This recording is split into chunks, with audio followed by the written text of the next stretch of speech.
เหมือนนะครับผมไม่ใช่เหมือนนะครับมันกินไ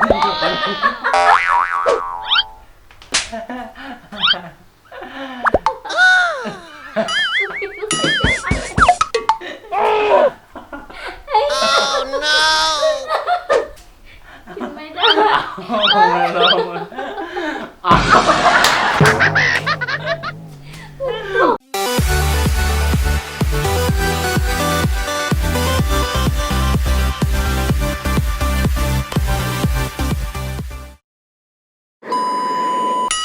สวัสดีครับวันนี้อยู่กับผม VR มงนะครับวันนี้เราจะมาแข่งกินไอ้ลูกแอปเปิลนี้นะครับนี่ครับเราจะแข่งกินโดยไม่ใช้มือนะครับใช้ปากอย่างเดียวนะครับใช้ปากอย่างเดียวอย่างนี้นะครับเดี๋ยวผมจะลองตัวอย่างให้ใครกินหมดก่อนชนะนะครับโอเคนะครับชนะแล้วก็ได้กินเลยดิโอเคนะครับเราเริ่มกันเลยนะครับไอ้เจ้าตัวนี้นะครับจะไหนโอเคน้ำ1 2 3นะน้ำ1 2 3เริ่มเลยนะครับ1จะใช้มือไม่ได้1 2 3เอาเลยนะครับย่า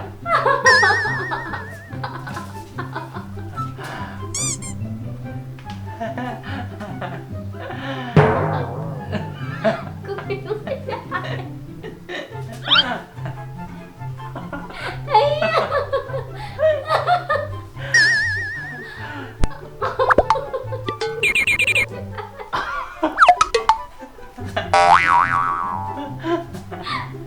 โอ้ได้ค่ะกินไม่ได้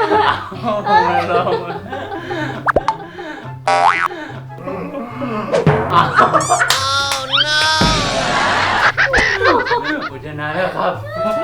กูชนะแล้ว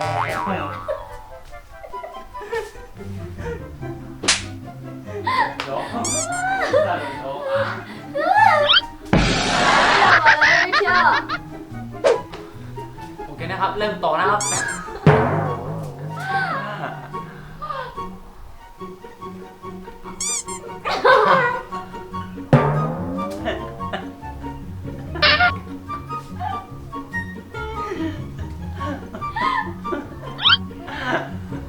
เอาสิ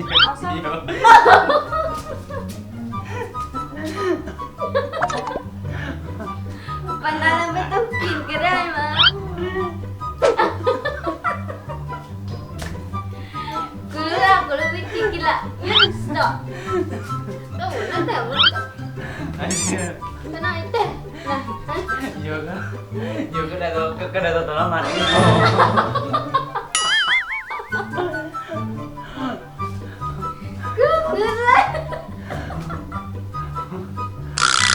ใช้มือนะครับผมไม่ใช่มือมัน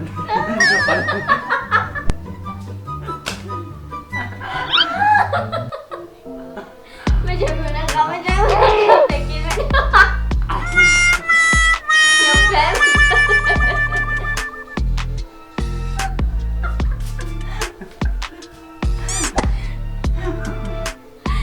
กูเริ่มเหนื่อยเลยกูหัวเริ่มใหม่นะครับยังไม่หมดกำลังใจจะสู้ต่อ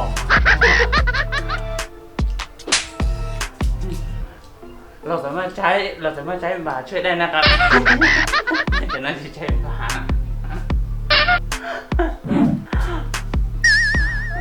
โอ๊ยทำไมมันเค็มๆครับเพราะมันที่น้ำเกลือไงน้ำเกลืออะไรเนี่ยน้ำเกลือเพื่อตัวเองไอ้เสียโอ๊ยตัวเห็นเลยใช้มือแล้วไม่ใช่มือเด็กแขนดูอย่างผมสิผมนี่เท่าไหร่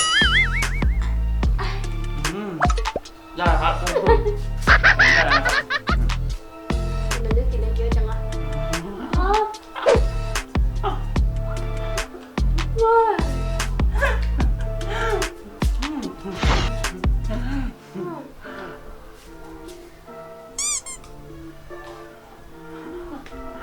โอ๊ย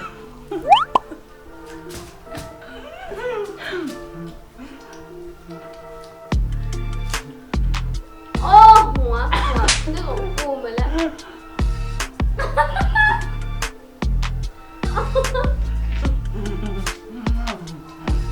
Oh no นะครับมันจะเริ่มมาแล้ว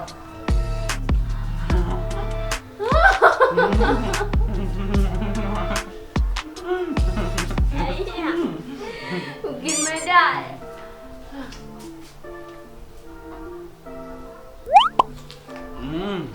อ๋อ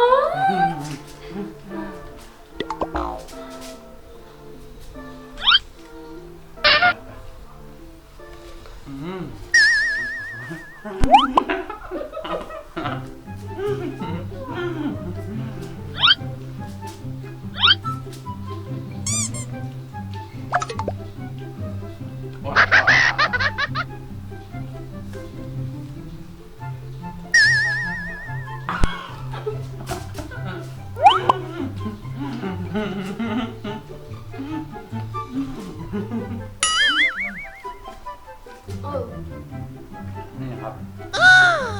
เราจะชนะอยู่แล้วอดทนไว้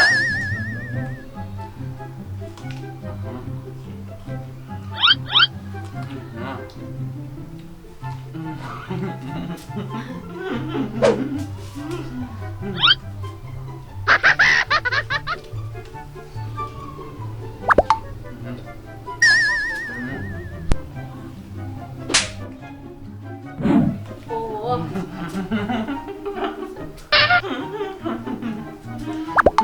มันเริ่มมีสีแปลกอะ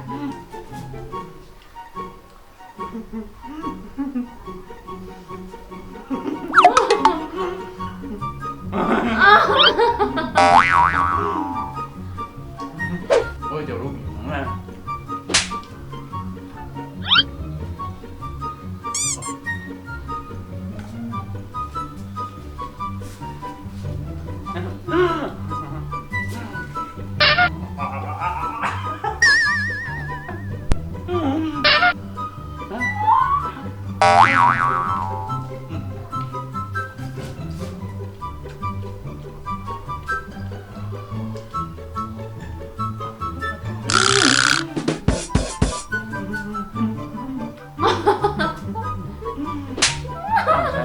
ห้ามใช้มือนะครับนี่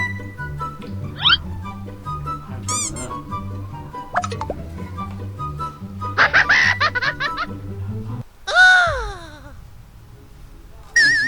ได้ครับได้ครับ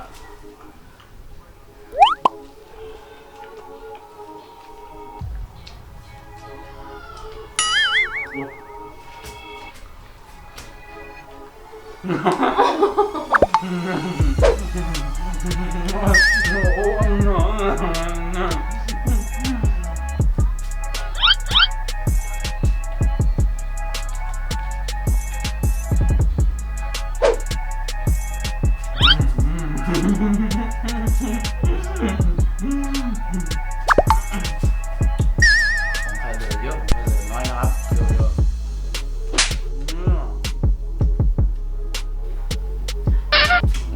อะด้วย ใกล้แล้วครับใกล้แล้วครับ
ครับสำหรับคลิปนี้ก็ไม่มีอะไรมากครับ